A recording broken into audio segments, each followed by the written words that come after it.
my name is Andra, and this is my sketchbook. So, the color I'm doing right now, as you'll see in a minute, is Winsor & Newton Alizarin Crimson. It's from my Cotman set. And it's kind of like the color that I'm in right now is like a red pink, and I'm really having trouble with that color. It's not really a color that I would choose. So I kind of like I haven't been drawing as much lately, or at least that's what it feels like, but at the same time, I kind of skipped ahead and I have a whole lot of like pink stuff. I kind of like need some more red pink pieces to like ease into the pink for the color series. So I kind of decided to do something that was in my comfort zone, but at the same time not. So we're doing a monochromatic portrait, which is pretty much in my comfort zone, but we're doing a guy, which is um that's a little outside my comfort zone. If he had a beard or any facial hair, it would be way outside my comfort zone. But he doesn't, so that works out. I don't know who this is. I picked my reference picture solely based on the lighting.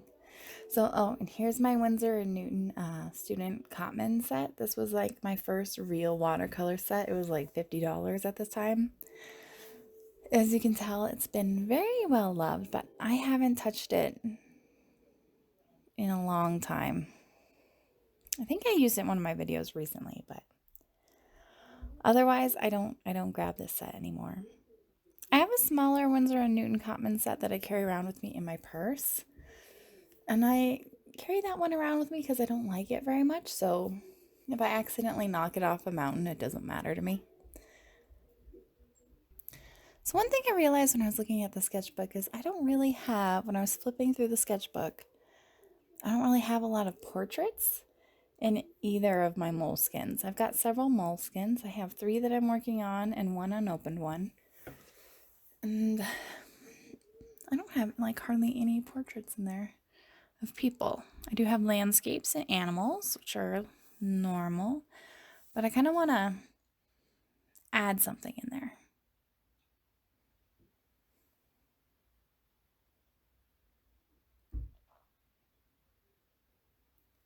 So I did this one more recently, and this is my my Inktober color series sketchbook. I do have another moleskin that I have been carrying around with me since 2016.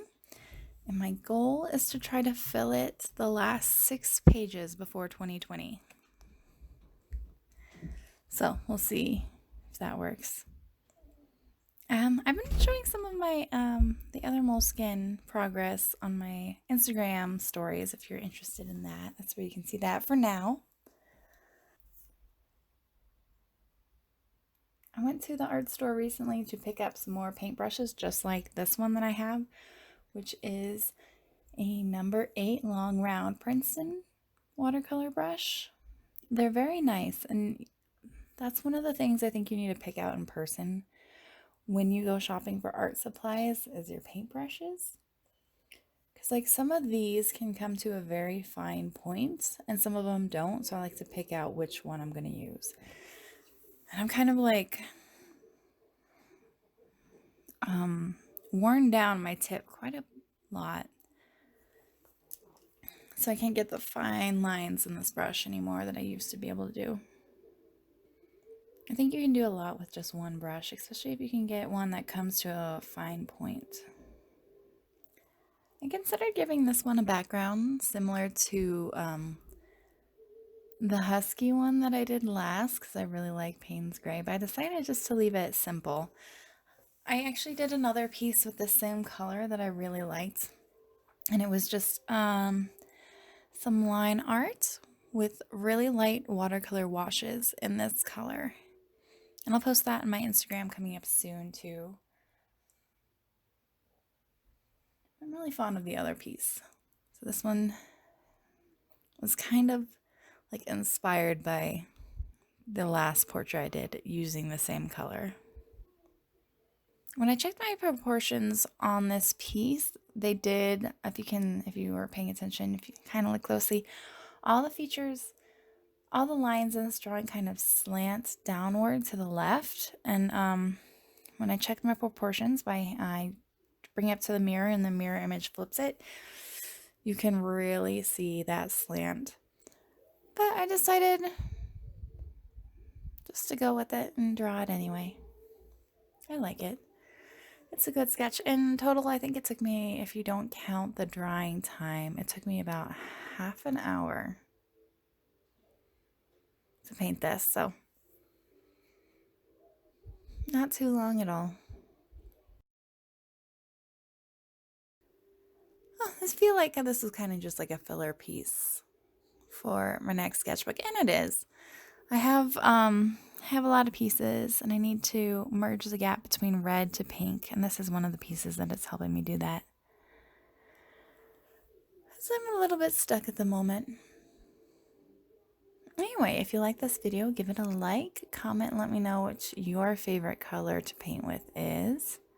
And subscribe if you'd like to see more.